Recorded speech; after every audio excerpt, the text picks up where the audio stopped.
لله نحمده ونصلي ونسلم على رسوله الكريم أما بعد أعوذ بالله من الشيطان الرجيم بسم الله الرحمن الرحيم ذلك الكتاب لا ريب فيه هدى للمتقين صدق الله مولانا العظيم وبلغنا رسوله النبي الكريم الأمين إن الله وملائكته يصلون على النبي يا أيها الذين آمنوا صلوا عليه وسلموا تسليما والصلاة والسلام عليك يا سيدنا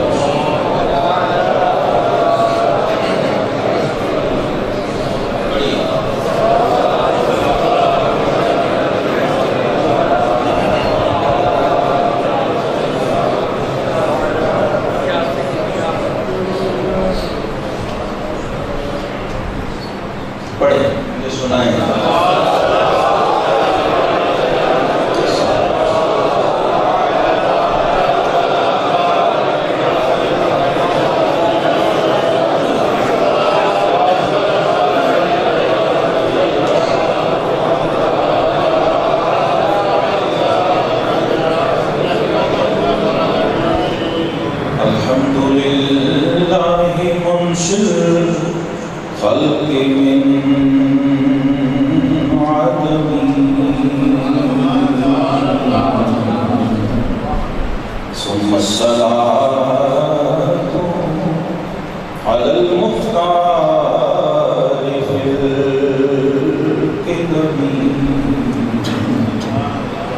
أولياء صل وسلم دائما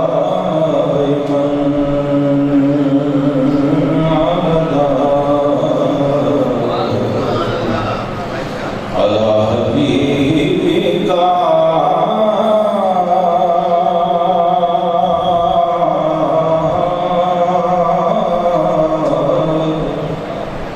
خير الخلق كلهم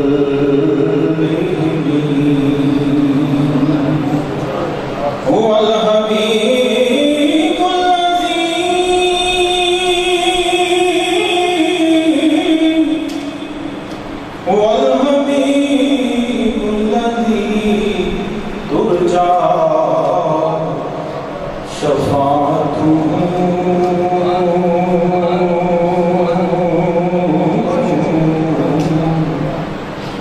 لكل هول من الأهوال مقتهمين يا ربي بالمصطفى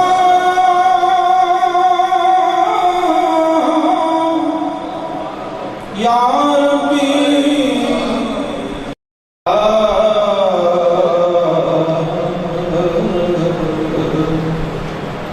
يا ربي بالمصطفى بلغ مقاصدنا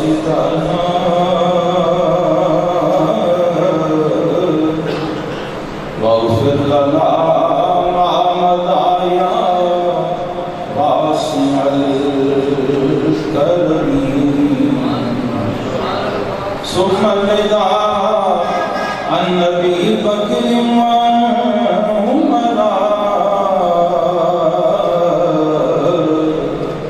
وعن علي وعثمان في الكرم مولاي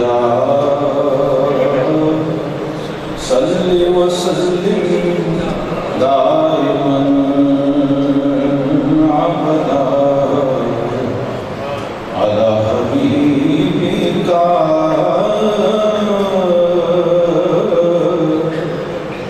خير الخلق كلهم.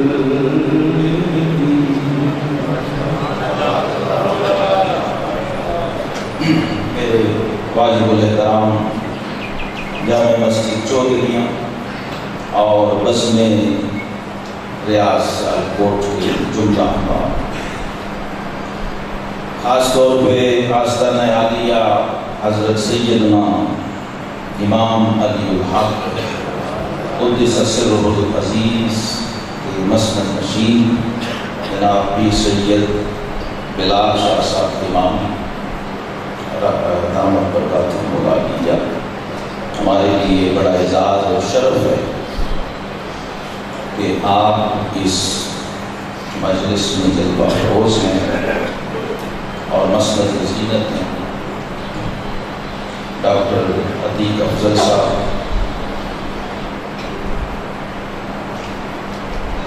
محمود سیٹھی صاحب، ذوالفقار شاہ صاحب، اور اس مسجد کے امام و خطیب جناب حافظ شاہد حسن صاحب، جناب حاجی عبدالغفور ٹونی صاحب، ان کے والد گرامی حاجی محمد رفیق صاحب رفائی، ان کے اثار ثواب کے لیے میں نے سیدھا بولنا شریف پڑھا ہے، اور جملہ علماء کرام کو تشریف فرما، جناب سید عارف بہاؤل حق شاہ صاحب بظاہر جسمانی طور پہ موجود نہیں، لیکن ان کا روحانی فیض، ان کی روحانی حضوری وہ ہمیں حاصل ہے۔ جناب محمد افضل بٹ صاحب، یہ جسمانی طور پہ ان کے نمائندہ بھی ہیں،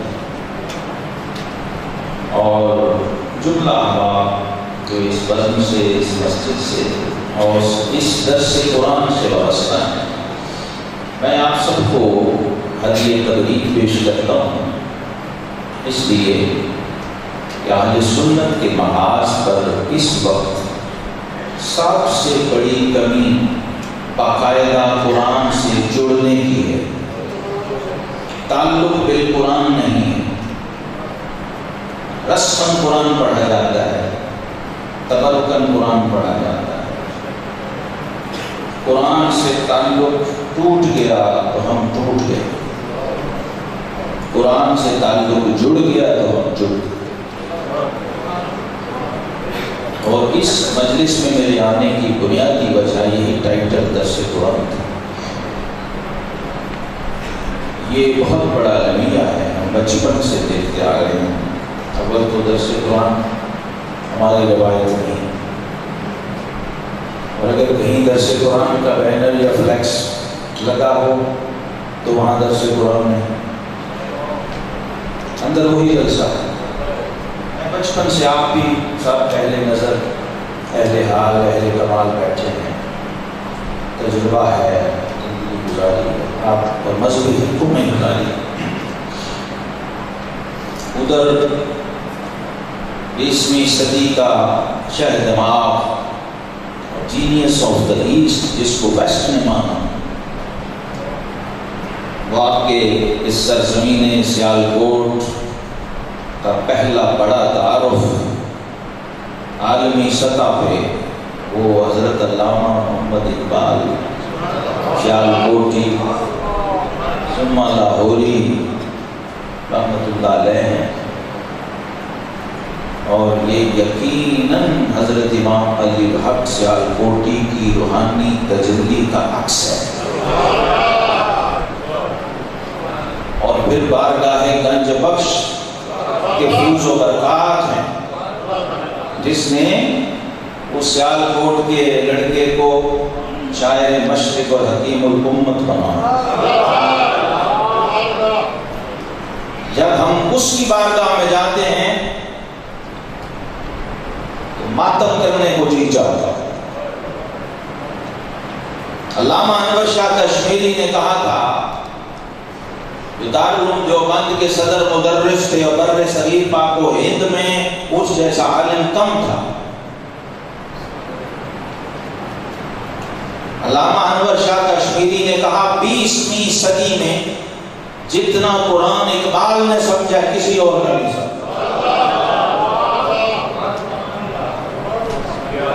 یہ ریفرنس اس لیے دے دیا کہ میری اگلی کسی بات کو کوئی مبالغہ نہ سمجھے یا عقیدت نہ سمجھے، کیونکہ یہ ایک جگہ پیش آ گیا تھا تو وہ جس اسکول آف تھاٹ کے اسکالر تھے، میں نے اسی اسکول آف تھاٹ سے ان کو یہ ریفرنس دیا۔ اس کے بعد اور بھی بڑے لوگ ہیں ویسے، آپ کو اس لیے بتا رہا ہوں کہ آپ کو یہ پتہ چلے کہ اقبال جو بھی ہے وہ قرآن کے صدقے ہے۔ اقبال نے خود بھی بارگاہ رسالت مآب صلی اللہ علیہ وسلم میں اپنا حوالہ قرآن ہی کو رکھا۔ یہاں یہ اتنا کانفیڈنس پوری امت کے شاید کسی امام میں نہ ہو جیسا اقبال کے پاس ہے قرآن کے حوالے سے۔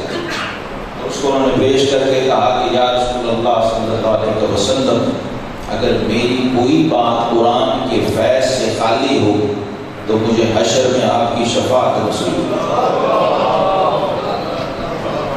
ذرا علامہ کا شعور قرآن تعلق بالقرآن دیکھیے، وہ کہتے ہیں کتاب زندہ قرآن حکیم۔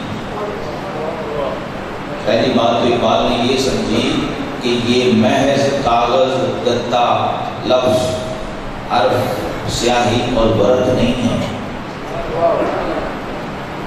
کہ یہ کتابیں زندہ ہے۔ یہ کتابیں بولی کتابیں زندہ ہونے کا ثبوت دیجیے۔ یہ کتابیں زندہ ہے، اگر زندہ ہونا ہے تو حی و قیوم کے اس کلام اور اس رسی سے جڑ جاؤ، اس کو تھامو۔ کتاب زندہ کا مطلب یہ کتاب سنتی ہے، یہ کتاب دیکھتی ہے، یہ کتاب بولتی ہے، یہ زندہ کتاب ہے۔ جناب باب مدینۃ العلم سیدنا علی المرتضی شیر خدا کرم اللہ وجہ الکریم کہتے ہیں کہ جب میرا اپنے رب سے گفتگو کو جی چاہے تو میں قرآن پڑھتا ہوں، جب میرا جی چاہے کہ میرا رب مجھ سے گفتگو کرے تو میں قرآن سنتا ہوں۔ یہ دو ڈائمنشنز الگ سے ہیں، اس کی دو جہات،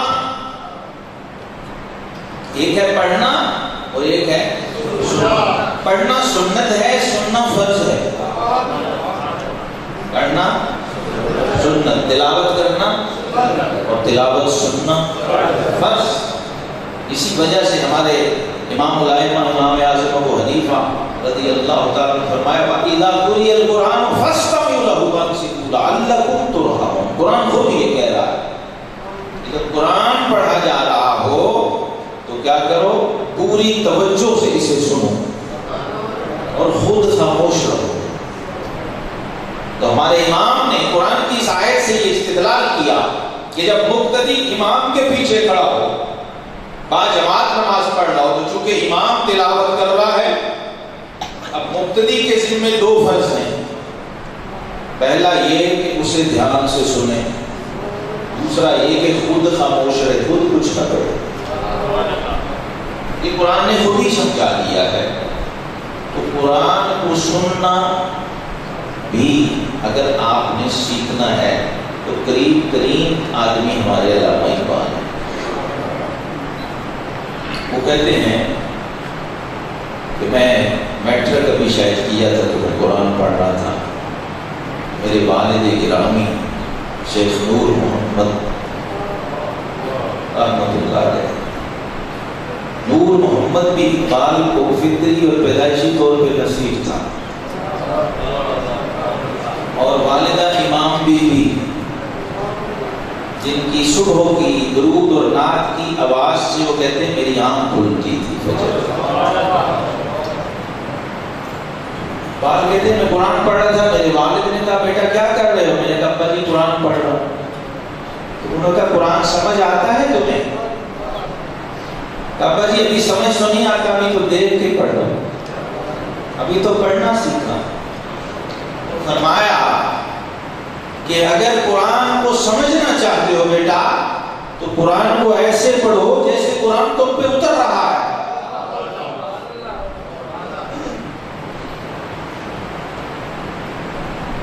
یہ شعور علامہ کو جب نصیب ہوا عملاً، تو پھر انہوں نے کہا کہ تیرے ضمیر پر جب تک نہ ہو نزول کتاب، تیرے ضمیر پر جب تک نہ ہو نزول کتاب، گرا کشا ہے نہ رازی نہ صاحب کشاف۔ پھر یہ بات سمجھ آئی کہ یہ راز کسی کو نہیں معلوم کہ مومن قاری نظر آتا ہے حقیقت ہے۔ ہمسائے جبریل امین بندہ خاکی، ہمسائے جبریل امین بنتا کیسے ہے؟ کبھی پوچھا کسی نے؟ کبھی بتایا کسی نے؟ سدرہ مکین کا یہ خاک نشین ہمسایہ کیسے بنے گا؟ یہ 4-5 فٹ کا مٹی کا پتلا یہ نوریوں کے امام اور بیت المعمور کے امام روح القدس کا ہمسایہ کیسے بن سکتا ہے؟ کبھی سوچا آپ نے؟ تو اقبال کو تو ہمسائے کی جبریل ہوگی، اس کے کلام میں چلا جائے شواہد ہے۔ یہ جبریل امین کا تعلق ہے جو بول رہا ہے اقبال کے کلام میں روح القدس کا، اور روح القدس کی معرفت کے بغیر بھی قرآن سے تعلق نہیں بنتا۔ قرآن ایک ایسا مرکزی نقطہ ہے جو آپ کو جو قرآن سے جڑ جائے تو ایک جہت سے رب سے جڑتا ہے، تعلق باللہ۔ قرآن کی دوسری جہت ہے تعلق بالجبریل، اور قرآن کی تیسری جہت ہے تعلق بالمصطفیٰ، تعلق بالرسول صلی اللہ علیہ وسلم، چوتھا خود قرآن۔ تو یہ بیک وقت آپ کو ان 3 جہات سے جوڑتا ہے، وابستہ کرتا ہے۔ تو شیطان کبھی یہ گوارا کرے گا، کبھی اینٹی فورسز یہ چاہیں گی، دشمن قوتیں یہ چاہیں گی کہ بندہ ایک ہی کلک پر 3 جگہ پہ اٹیچ ہو جائے، ایک لمحے میں، کبھی بھی نہیں چاہے گا۔ لہذا آپ کی آخری دوڑ اب کیا ہے کہ بڑی سے بڑی قرات کانفرنس کر لیں، بہت بڑا کمال اور کریڈٹ سمجھا جاتا ہے۔ آپ حضرات محترم یہ ایسی بزم ہے کہ آپ یہ بات کہہ رہے ہیں، اگر اپنے آپ سے مراد ہم سب ہیں، امام اپنے مقتدی کو، پیر اپنے مرید کو، استاد اپنے شاگرد کو، باپ اپنے بیٹے کو، بڑا اپنے چھوٹے کو قرآن کی صرف سورہ فاتحہ سے جوڑ دے، یہ میں تشخیص کر کے عرض کر رہا ہوں، تو مقصد بھی حاصل ہو۔ اس لیے کہ سورہ فاتحہ شریف وہ ہے کہ جناب سیدنا علی المرتضیٰ شیر خدا کرم اللہ وجہہ کریم فرماتے ہیں کہ جو کچھ قرآن میں ہے نا وہ اللہ نے سارا سورہ فاتحہ میں رکھ دیا، جو اسرار و رموز، جو معارف، جو انوار، جو تجلیات پورے قرآن میں بکھرے پڑے ہیں، وہ سارے کے سارے سورہ فاتحہ کی 7 آیتوں میں سمٹ گئے، سب المصاحف۔ اور کہتے ہیں جو کچھ رموز اور اسرار سورہ فاتحہ میں ہیں وہ سب کے سب بسم اللہ میں سمٹ گئے، اور جو کچھ بسم اللہ میں ہے وہ سب بسم اللہ کی با میں چھپا ہوا ہے، اور جو کچھ با کی اس حرف میں ہے وہ سب کچھ با کے نقطے میں سمٹ گیا ہے، اور فرمایا با کا وہ نقطہ میں علی ہوں۔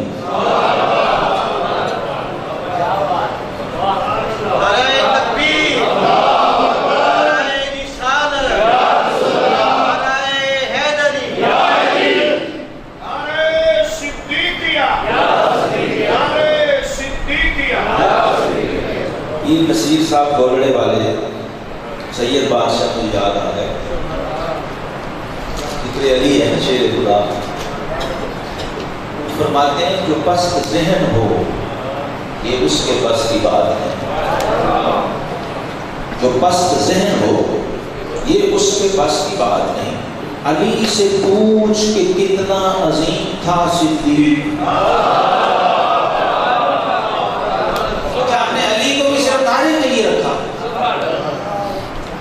علی کو بھی صرف نعرے کے لیے، کمپنی کی مشہوری کے لیے اپنا معجون اپنا چورن بیچ جی وہ علی پوچھنے کے لیے بنا ہے، بتانے کے لیے نہیں۔ تم علی کو بتا کے کریڈٹ لے رہے ہو، کبھی علی سے پوچھا؟ ہاں، علی کے گھر سے یہ گواہی آئی ہے کہ مولا کائنات کو باب مدینۃ العلم کو مولوی صاحب، ذاکر صاحب، خطیب صاحب بتایا نہ کر، پوچھا کر۔ پہلے تو تیرا ٹیسٹ ہوگا نا، سارا چیک ہوگا، جینیٹیکل ٹیسٹ، کہ تو کہاں سے بول رہا ہے اور تیرے مقاصد کیا ہیں؟ تو علی کو بتانے والوں میں سے ہے یا علی سے پوچھنے والوں؟ جو علی کہے با کا نقطہ میں ہوں، ابھی بھی علی کو بتائے گا۔ مطلب کیا ہے؟ علی کے دروازے پہ جب بھی دستک دو تو یوں جھولی پھیلا کے خیرات مانگو، یہ علی مجھے عقیدہ دے، علی مجھے ایمان دے، علی مجھے قرآن دے، علی مجھے علم دے۔ کبھی مانگا کسی نے علی سے یہ؟ جبکہ علی بنا ہی اس لیے تھا، انا مدینۃ العلم، فرمایا میں علم کی کائنات ہوں، وعلی بابھا، اور علی اس کا دروازہ ہے۔ تو کیا خیرات لینی تھی علی سے؟ عقیدہ سیکھنا تھا، ایمان سیکھنا تھا، قرآن سیکھنا تھا، علم کا، معرفت کا۔ علی شہنشاہ دائرہ ولایت ہے، علی شہنشاہ دائرہ ولایت ہے۔ یہ کیا ہوتا ہے دائرہ؟ یہ پھر کبھی میں آپ کو بتاؤں گا۔ بات یہ ہے کہ علی پوچھنے کے لیے بنا ہے، علی بتانے کے لیے۔ تو جب علی سے پوچھا کہ حضور یہ بتائیے کہ اس کائنات میں نبیوں اور رسولوں کے بعد سب سے افضل ہستی کون ہے، تو علی نے منبر پہ قائل قرآن کی آیت پڑھ کے حلفاً قسماً کہا، اے لوگو اگر رسول اللہ صلی اللہ علیہ وسلم کے بعد اس امت میں افضل ترین کوئی ہستی ہے تو وہ صدیق اکبر۔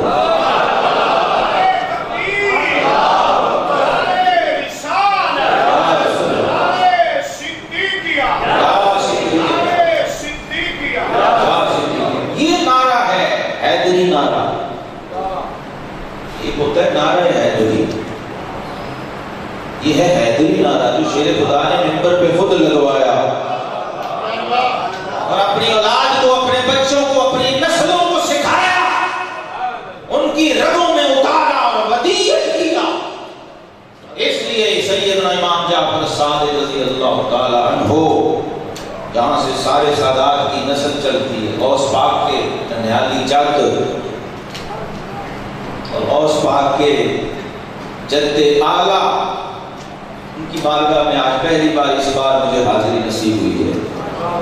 350 کلومیٹر مدینہ پاک سے سیدنا حسن مصنع رضی اللہ تعالیٰ، ان کا نام کوئی سننا سنی لیتا ہے، مشیعہ ہے، جو غوث پاک کے جد ہیں، حسنی حسینی نسب جہاں سے چلا ہے، نجیب الطرفین سید جہاں سے بنتا ہے، ان کی بارگاہ میں حاضری کا شرف نصیب ہوا۔ کربلا میں ایک نہیں بچا تھا، 2 بچے تھے۔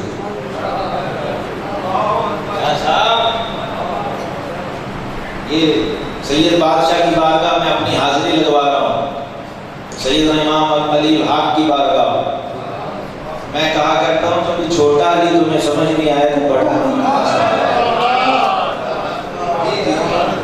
اہل سنت کی ذرا صاف تو دیکھو بھائی، یہاں جماعت علی ہمارے پاس، دیدار علی ہمارے پاس، بھو علی ہمارے پاس، داتا علی، حق علی ہمارے پاس، تو بھی تو بڑی لمبی لسٹ ہے۔ جب تک یہ علی سمجھ نہیں آئیں گے وہ علی نجف والا سمجھ نہیں آئے۔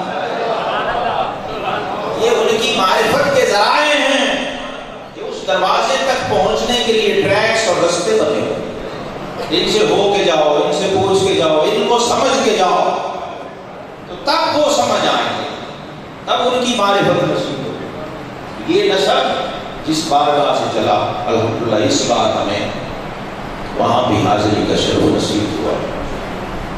اور ایسی بارگاہ بھی ایک سید زادے ہمارے ساتھ تھے ہندوستان سے، وہ حسینی سید تھے، حضرت سیدنا بندہ نواز کے سدراز رحمۃ اللہ تعالی اولاد میں سے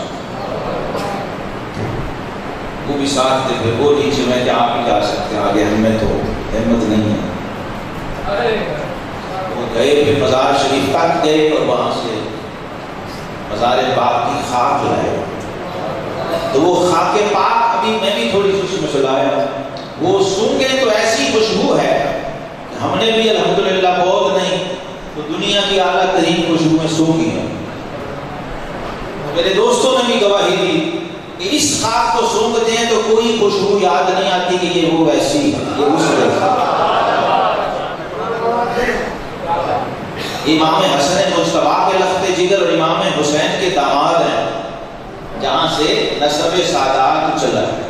تو سیدنا امام جعفر صادق رضی اللہ تعالیٰ عنہ فرمایا کرتے تھے لوگوں ولدنی الصدیق مرتین، کہتے تھے میں ایک نسبت سے علی کا بیٹا ہوں، دو نسبتوں سے ابو بکر کا بیٹا ہوں.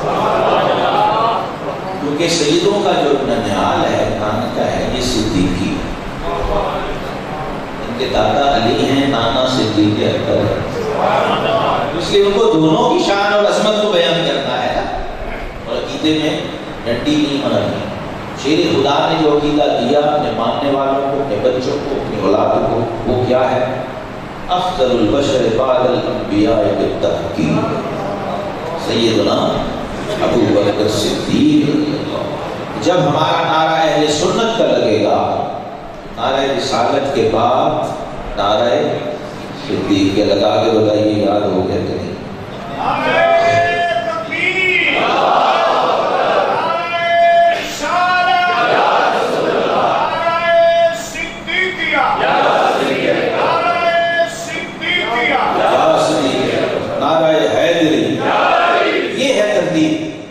جو حیدر کرار نے لی ہے تو حیدر کرار کو بائی پاس جو انہوں نے سکھایا ہے اس کو سیکھیں، اس کو اپنائیں اور اس کو اپنی پریکٹس بنائیں. ان کو بتانے کی یا سمجھانے کی کوشش نہ کریں. ان کی معلومات میں اضافہ کرنے والا لال ماں نے پیدا ہی نہیں کیا. ان سے لینا ہے، ان سے سیکھنا ہے، ان سے خیرات لینی ہے. یہ قرآن بھی نہیں سمجھ آتا ان کے بغیر. یہ دیکھیے نا کیا چین بنائی ہے. اور بات کتاب سے شروع کی تھی، ذالک الکتاب، علی کا دامن تھامے تو کتاب کو نقطہ بنا دے. اب کتنا کوئی غزالی غازی پیدا ہوگا قیامت تک بتائیے. اور اقبال نے تو یہاں تک کہا ہے کہ تیرے زمین پر جب تک نہ ہو رسول کتاب، گرا کشا ہے نہ راضی نہ صاحب کشا. زمخشری کو بھی پڑھ لو، تفسیر کبیر بھی پڑھ لو، قرآن سمجھ نہیں آئے گا. قرآن سے ذاتی تعلق نہیں بنے گا. ہمارا سب سے بڑا المیہ یہ ہے کہ ہم اللہ کو بھی کسی کے بہاف میں مانتے ہیں، رسول کو بھی کسی کے بہاف میں مانتے ہیں، اور قرآن کو بھی چاہتے ہیں کہ مولوی صاحب کے بہاف بھی پڑھ لیں. اب علامہ کی اپروچ دیکھیے ذرا. علامہ اقبال بٹ صاحب نے مجھے 2 شعر بھیجے تھے تو اس میں کتنی اور اضافہ ہو گئے. جب اس کی شرح کریں گے تو خود علامہ اقبال سے ہی آپ پوچھتے اتنے کے مسئلے تو وہ بھی حل کر دیتے اوپر جائے بغیر ہی. تو علامہ کہتے ہیں ببندے صوفیو ملا اسیری، تو صوفی اور ملا کے چکر میں پھنسا ہوا بھائی. حیات از حکمت قرآن نبی، تو زندگی کا سلیقہ قرآنی حکمتوں سے اخذ کیوں نہیں کرتا؟ بایا تشکرا کار جزی نیز کہ از یاسین او بھاساں قدیم. یہ حکیم الامت نے قوم کے نبض پہ ہاتھ رکھ کے تشخیص کی تو اس نے کہا اب تک تو قرآن سے اتنا جڑ پایا ہے کہ جب بابا تیرا فوت نہ ہو رہا اور اس کی روح پرواز نہ کر رہی ہو تو اس کے سرانے تو یاسین پڑھنی شروع کر. آیاتش تورا کار جزینیش کہ از یاسین او آسان بھی، جو کتاب مردے زندہ کرنے آئی تھی تو اس کتاب کو زندہ کی روح نکالنے کے لیے استعمال کر رہا ہے۔ صحیح مسلم شریف میں سیدنا فاروق اعظم رضی اللہ تعالی عنہ کی روایت، رسول اللہ صلی اللہ علیہ وسلم نے فرمایا ان اللہ تعالی یرفع بهذا الكتاب اقواما ویدعو به آخرین، کما قال صلی اللہ علیہ وسلم، فرمایا اللہ رب العزت اس کتاب قرآن کے ذریعے قوموں کو رفتیں، عظمتیں اور بلندیاں عطا فرماتا ہے، اور اسی کتاب قرآن کے ذریعے قوموں کو ذلیل و پست کر دیتا ہے، گرا دیتا ہے۔ قرآن کی عجیب بے نیازی ہے، عجیب شان ہے کہ یضل بہ کثیرا ویہدی بہ کثیرا، ہے وہی قرآن جو اس نے شروع میں بتا دیا تھا کہ مجھ سے ہدایت کی، اگر آخرت کی ہدایت چاہتے ہو، اخروی نجات چاہتے ہو، تو اس کی پہلی شرط تقویٰ ہے، ہدی للمتقین۔ اگر اس منزل پہ جانا چاہتے ہو جو قرآن چاہتا ہے، جہاں قرآن تمہیں دیکھنا چاہتا ہے، تو پھر تمہیں تقویٰ اختیار کرنا، پھر گناہوں کو چھوڑنا پڑے، اپنی مرضی۔ گناہ کا مطلب سادہ لفظوں میں، صوفیوں کی زبان میں ترجمہ کر دوں تو اپنی من مانی چھوڑنی پڑے گی۔ ہاں، اور میں عرض کرتا ہوں سادہ لفظوں میں کہ آپ سمجھ لیجئے، میں جو آپ سے کہنا چاہتا ہوں اس کا مطلب یہ ہے کہ ہم سب قرآن کے مرید بن جائیں۔ یہ تو سمجھ آتا ہی نا سب کو، آسان بات ہے قرآن کو اپنا مرشد کا۔ کیوں؟ کیونکہ قرآن ہمارا مرشد آلریڈی ہے، ہم نے ابھی مانا ہے۔ تو جب تک مانے نہ مرشد جتنا بھی بڑا ہو، فیض نہیں ملتا، یہ شرط ہے۔ بندہ کہتا ہے میں گیا حضرت امام علی الحق میری دعا، میں کہ یار تو جانتے نہیں امام علی الحق کون ہے، تو اینٹ پتھر کے پاس گیا ہے، تو اینٹ پتھر کے پاس گیا ہے، تو مرمر کے سنگ مرمر کو سلام کر کے آیا ہے، اور اس پہ چار ہار ڈال کے چادر چڑھا کے تو سمجھتا ہے کہ تو حاضری دیا ہے۔ ایسا نہیں ہوتا۔ رضی اللہ عنہ والوں سے پوچھو، مسند احمد میں ہے، سیدنا ابو ایوب انصاری رضی اللہ تعالیٰ، نبی پاک صلی اللہ علیہ وسلم کے روضہ پاک پہ جو اس وقت کچی مٹی کی قبر تھی، کوئی گنبد نہیں، کوئی جالی نہیں، دورے صحابہ ہے، تو آپ حاضری پیش کر رہے ہیں۔ اب ذرا حاضری کا انداز دیکھیے، حاضری کیسے پیش کر رہے ہیں؟ یہ میزبانی رسول ابو ایوب انصاری جو استنبول کے قلعے کے نیچے آرام فرما ہے، آپ حاضر ہیں بارگاہ رسالت پاک صلی اللہ علیہ وسلم میں، اور قبر اقدس سے یوں لپٹے ہوئے ہیں جیسے کوئی جفا ڈال کر لپٹے، سالوں قطار آنکھوں سے آنسو جاری ہیں، روضہ پاک کی خاک میں آنسو جذب ہو رہے ہیں، اپنی کیفیت مستی میں ہیں، جذب کے عالم میں ہیں۔ پیچھے سے گورنر مدینہ آیا، اس نے یہاں سے گریبان پیچھے سے کالر سے پکڑا اور بھیجا، یہ کیا کر رہے ہو؟ ایسے آتے ہیں قبروں پہ؟ یہ روایت دیکھیں کتنی پرانی ہے، یہ مدینہ ہی میں ہے اور آج بھی چل رہی ہے۔ مروان بن حکم گورنر مدینہ، جب اس نے یہ حرکت کی، معلوم نہیں تھا یہ کون ہے، دیکھا نہیں ہے کون شخص ہے، کوئی لپٹا ہوا ہے، تو جو ہی میزبان رسول نے یوں چہرہ ہٹایا کہ اس کی طرف دیکھا، اب وہ سوچ میں پڑ گیا کہ یہ رضی اللہ عنہ والے پہ کیا فتویٰ لگاؤں گا، جسے رب نے کہا ہو میں اس سے راضی ہوں اور یہ مجھ سے راضی ہے، تو وہ ٹھٹک گیا، مبہوت ہو گیا، پریشان ہو گیا، چھوڑ کے کہنے لگا کہ آپ مجھے نہیں پتا تھا آپ ہیں، میں کہا پتہ نہیں کون شخص، تو آپ نے بڑے جلال سے فرمایا ہے مروان تو سمجھتا ہے کہ میں گارے مٹی اور پتھر کے پاس آیا ہوں؟ فرمایا میں اللہ کے رسول کی بارگاہ میں حاضری پیش کر رہا ہوں۔ تو جب تک مزار والے سے تعلق نہیں بنے گا، مزار سے کچھ نہیں ملنا ہے۔ یہ قرآن بھی ایسے ہی ہے، جب تک سے گتا سمجھو گے، جلد سمجھو گے، سیاہی سمجھو گے، ورقہ سمجھو گے، اللہ کا قاعدہ قانون ذرا آج سمجھ رہے ہیں کہ قرآن کا لنگر پیش کر رہا ہوں، حدیث قدسی ہے، بخاری مسلم کی متفق علیہ حدیث ہے۔ رب کائنات نے فرمایا انا عند ظن عبدی بی، فرمایا میں بندے کے ساتھ ویسے ہی پیش آتا ہوں جیسا وہ مجھ سے گمان کرتا ہے۔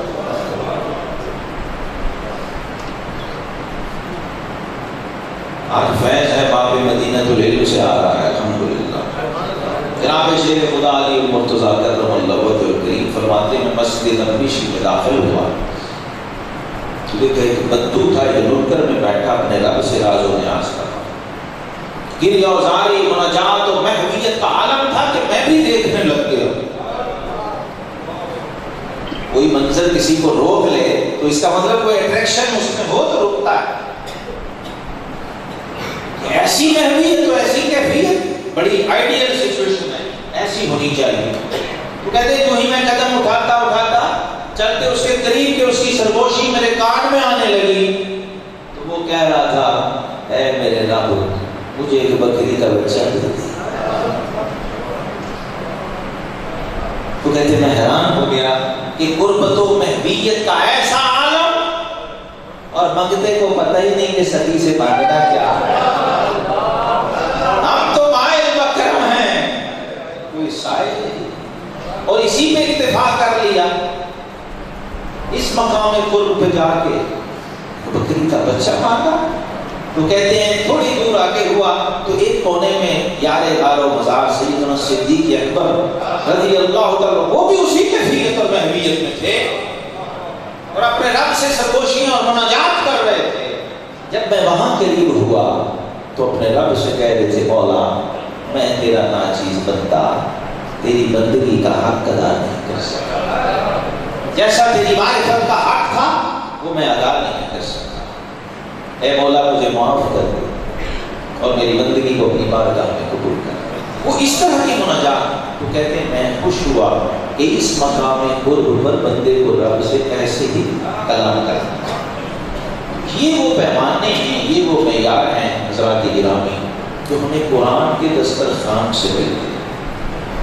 قرآن کا ایک تعارف یہ ہے کہ ہمارے آقا صاحب قرآن امام الانبیاء والمرسلین صلی اللہ علیہ وسلم فرماتے ہیں کہ القرآن معذبۃ اللہ فی الارض۔ یہ بات اپنے دل میں 2-3 بار دہرا لیں۔ نبی کریم علیہ السلام نے فرمایا قرآن زمین پر اللہ کا دسترخوان ہے، قرآن زمین پر اللہ کا دسترخوان ہے۔ آپ ذرا سوچئے اللہ کے دسترخوان پر کیا کیا نعمت نہیں ہوگی۔ یہاں دنیا کا کوئی ادارہ کوئی کمپنی دسترخوان رمضان میں لگا دے تو اس الوہی دسترخوان پر، اس آفاقی دسترخوان پر کوئی نعمت ہوگی جو نہ ہو۔ اور اعلیٰ حضرت امام اہل سنت سے اگر پوچھیں تو وہ کہتے ہیں آسمان خان زمین خان زمانہ مہمان۔ کہتے ہیں حضور یہ تو آپ کے دسترخوان کی وسعت رینج یہ ہے کہ 7 آسمان بھی آپ کا دسترخوان ہے اور 7 زمینیں بھی آپ کا دسترخوان ہے اور پھر سارا زمانہ مہمان ہے اور صاحب خانہ لقب کس کا ہے؟ تیرا۔ یہ جو آپ کو دیا ہے رب نے وہ دسترخوان اتنا بڑا ہے کہ جو اپنا ہوگا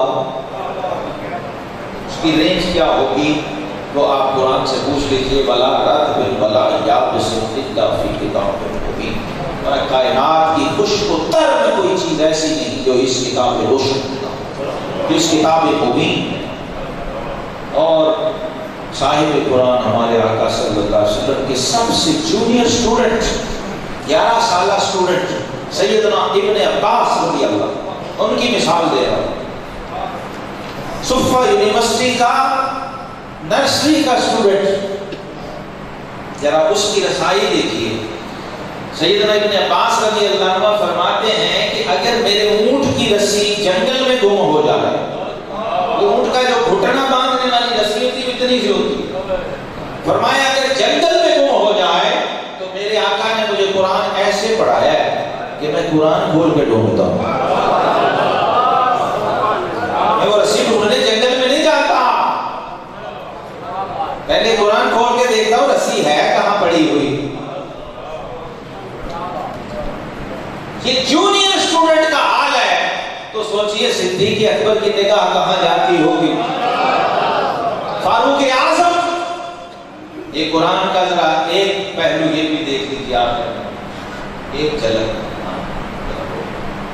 ایک ماشاءاللہ خوشبو پھیل گئی ہے اور پہنچ گئی ہے اور ہمیں ادھر و ادھر کر دیا. خدا کا اب اور نہ دیکھتے تاکہ میں گفتگو کر لوں. تو جناب فاروق اعظم رضی اللہ تعالیٰ یہ وہ پہلو ہے حضرات محترم قرآن کا جو اصل ہے. اور میں نے تو اس کو بیان کرنے والا بھی اپنی زندگی میں نہ دیکھا ہے نہ سنا ہے. میری دل کی جو سب سے بڑی حسرت رہی ہے علمی دنیا اور علمی سفر میں، طلب علم میں، وہ یہ تھی کہ میں کسی سے یہ سنوں. آپ کا تو قصور ہی کوئی نہیں. علامہ کو اس کا ٹچ تھا، علامہ اقبال کو، کیونکہ قرآن کا الٹیمیٹ رزلٹ یہ ہوتا ہے جس کی میں مثال عرض کرنے لگا ہوں. سیدنا فاروق اعظم رضی اللہ تعالیٰ عنہ یہ وہ شخص ہے جو اکیلا 1000 پہ بھاری تھا. یہ وہ شخص ہے جو لشکر میں کھڑا ہو تو اکیلا نظر آتا تھا، اتنا طاقت. یہ وہ جنگجو اور شاہ سوار جو گھوڑے پہ رکاب میں پیر رکھ کے کبھی سوار نہیں ہوتا. پوری عرب دنیا میں مثال تھی کہ عمر وہ ہے کہ بغیر زین اور کاٹھی کے توڑ کے جب کر کے گھوڑے کی پیٹھ پہ سوار ہوتا ہے اور کاٹھی اور زین کی بجائے اپنی پنڈلیوں میں گھوڑے کو چڑھ کے بھگاتا ہے. ذرا اس کی قوت جسمانی کا، عمر دی گریٹ کی قوت جسمانی کا اندازہ بھی. وہ جسہ کیا ہوگا. چمڑے کی گائے کی کھال پہ کھڑے ہو جاتے عکاس کے میلوں میں، 7 پہلوان وہ کھال کھینچتے. یہ بھی ایک گیم تھی اس وقت. یہ گیم ہوتی تھی چیلنجنگ کہ کون کتنا پاورفل ہے، کیسا زبردست پلیئر ہے. چیک ہوتا کہ پاؤں زمین پہ کتنی سختی سے جما سکتے. 7 بندے کو چمڑا، وہ گائے کی کھال پتہ ہے آپ کو کیسی ہوتی ہے، کتنی مضبوط ہوتی ہے. وہ کھینچتے اس کے چیتھڑے اڑ جاتے، عمر ہلتا نہیں تھا. اس چمڑے کے چیتھڑے اڑ جاتے تھے، عمر وہیں ڈٹ کے جم کے پڑا. اس عمر کو کسی نے ٹھایا ہے تو وہ قرآن ہے.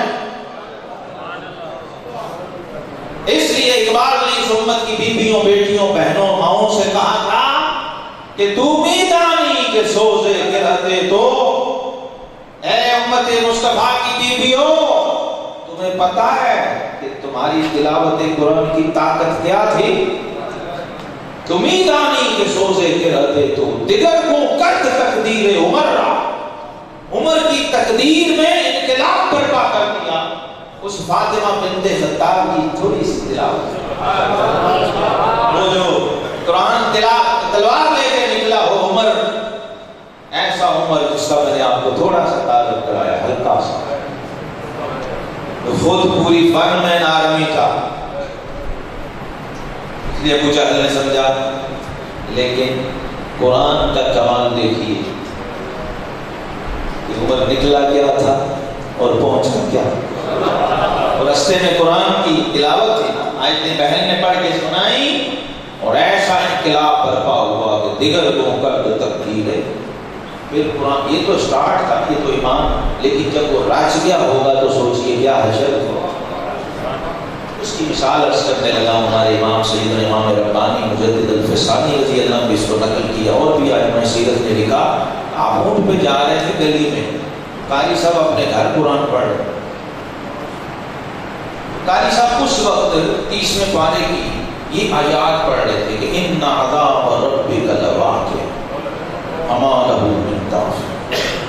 بے شک تیرے رب کا عذاب آ کے رہے، کوئی طاقت و قوت اسے روک نہیں سکتی. یہ 2 چھوٹے چھوٹے ٹکڑے آپ کے کان میں گئے تو ایسا کیفیت جذب و حال کی پیدا ہوئی، خشیت و خشوع کا عالم کہ تڑپے اور سواری سے نیچے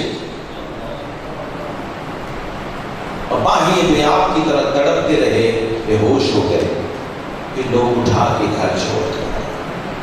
یہ کسی قاری سے سن کے یہ حال ہے، سوچئے صاحب قرآن سے سن کے ان کا کیا حال ہوگا۔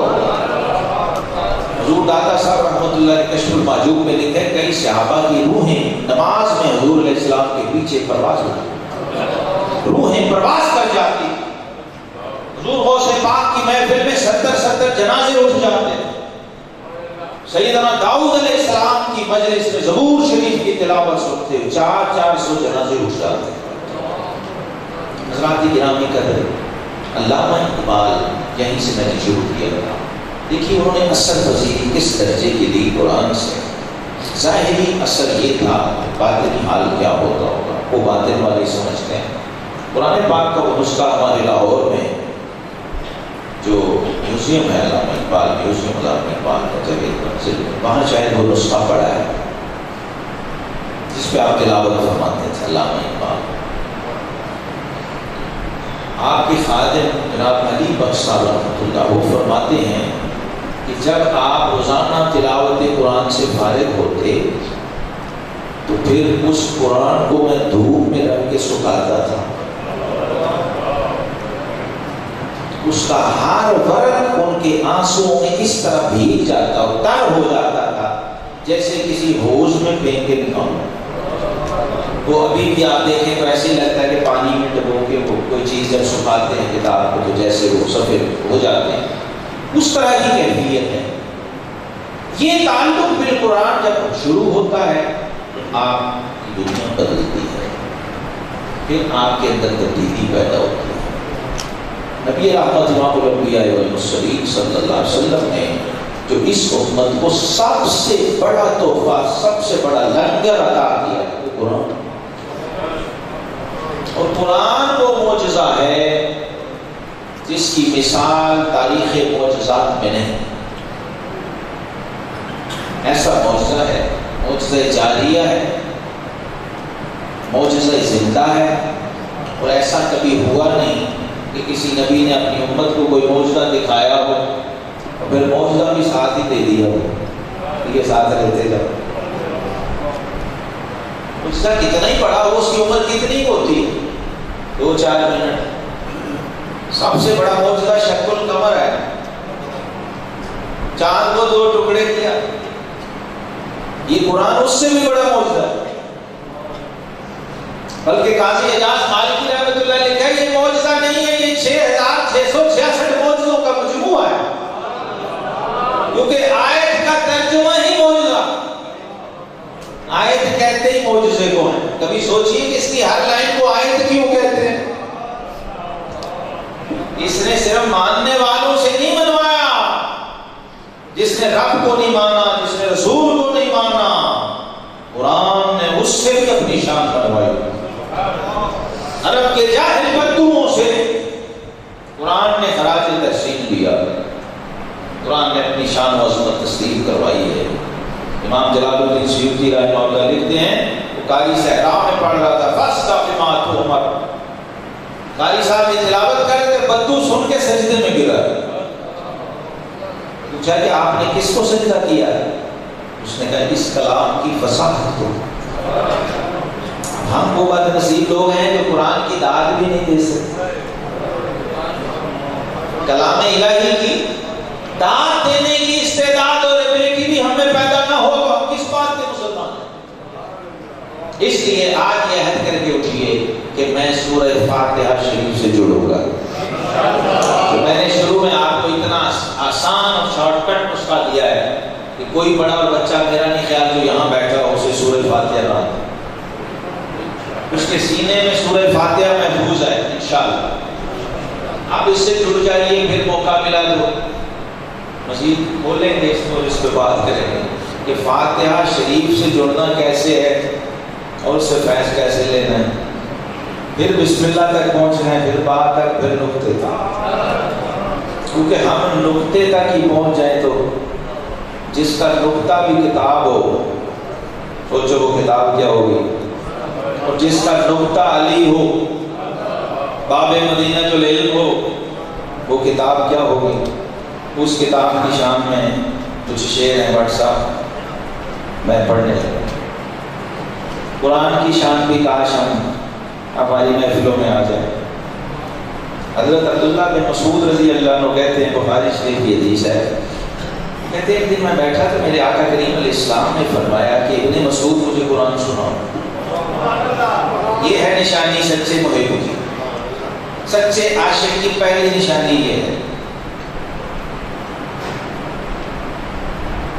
آقا کریم علیہ السلام نے فرمایا مجھے قرآن سناؤ۔ وہ کہتے ہیں میں نے حیران ہو کہ کہا حضور میں اور آپ کو قرآن سناؤ؟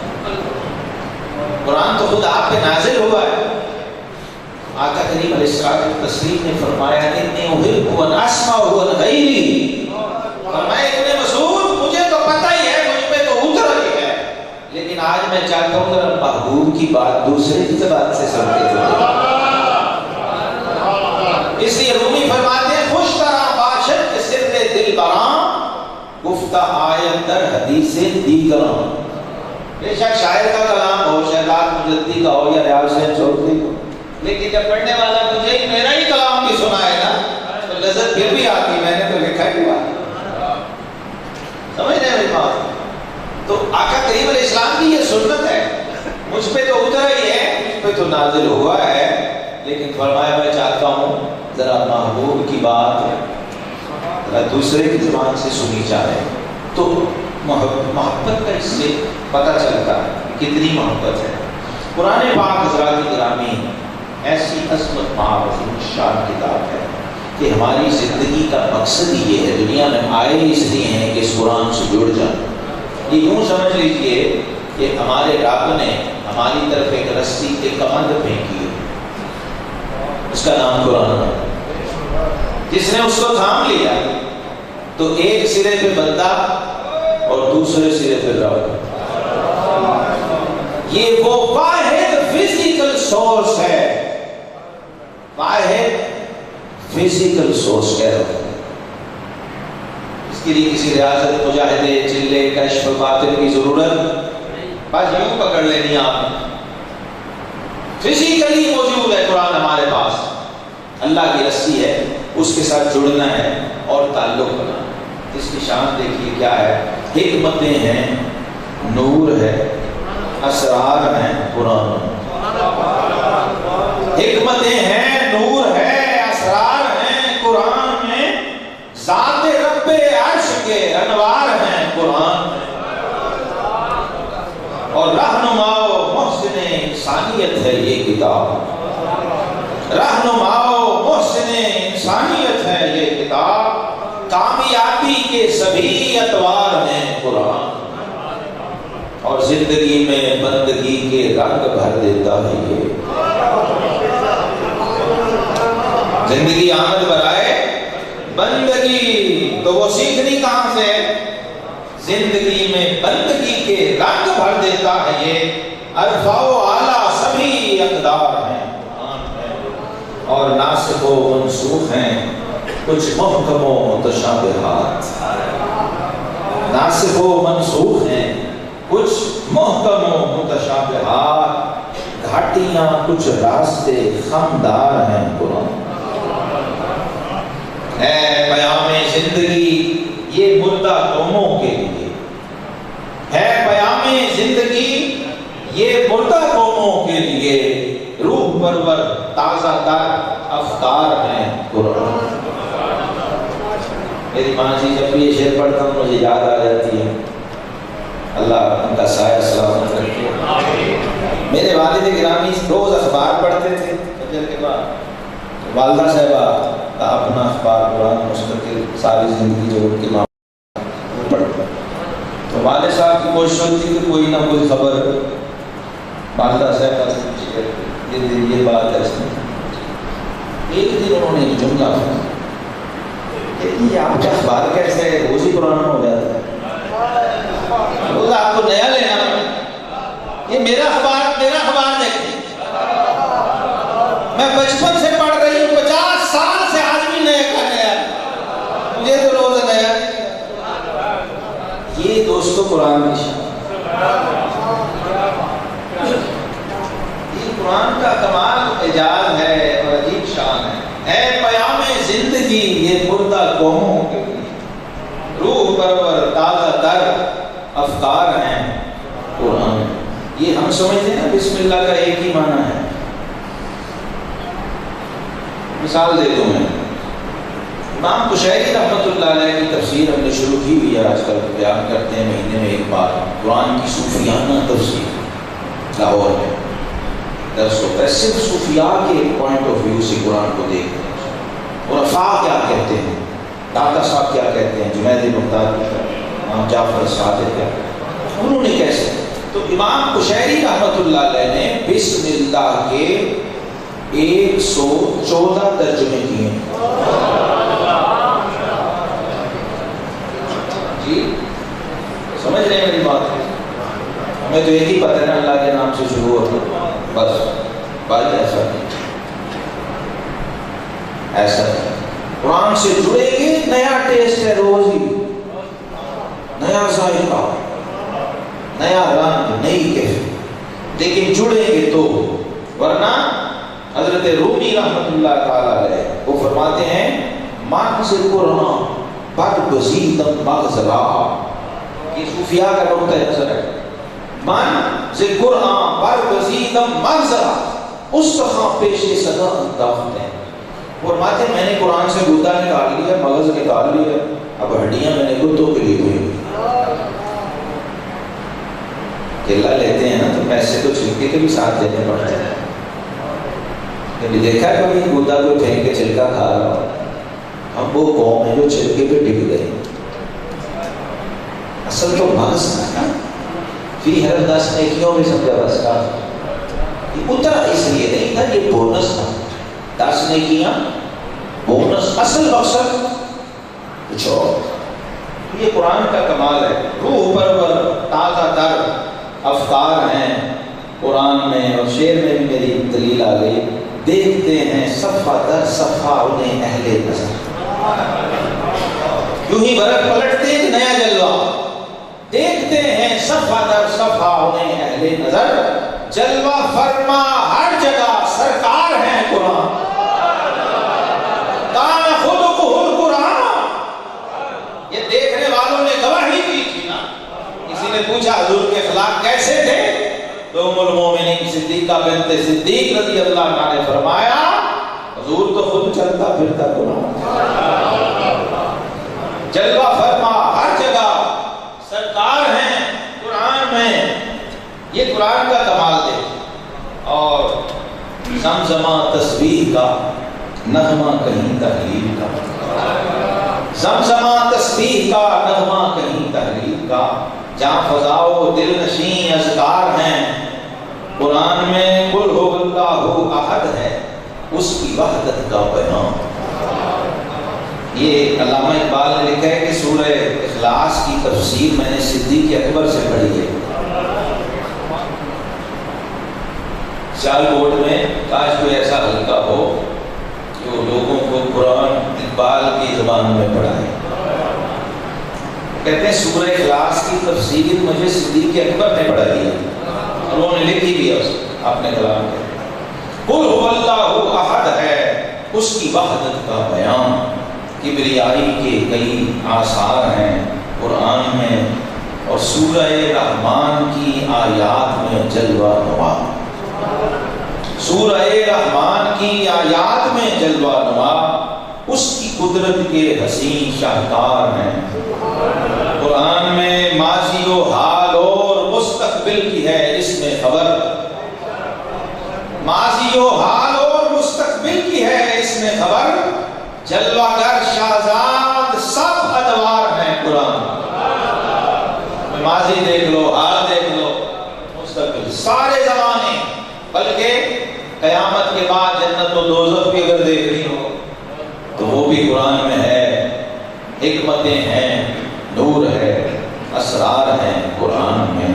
ذات رب عرش کے انوار ہیں قرآن. باقی کا وارا ہے.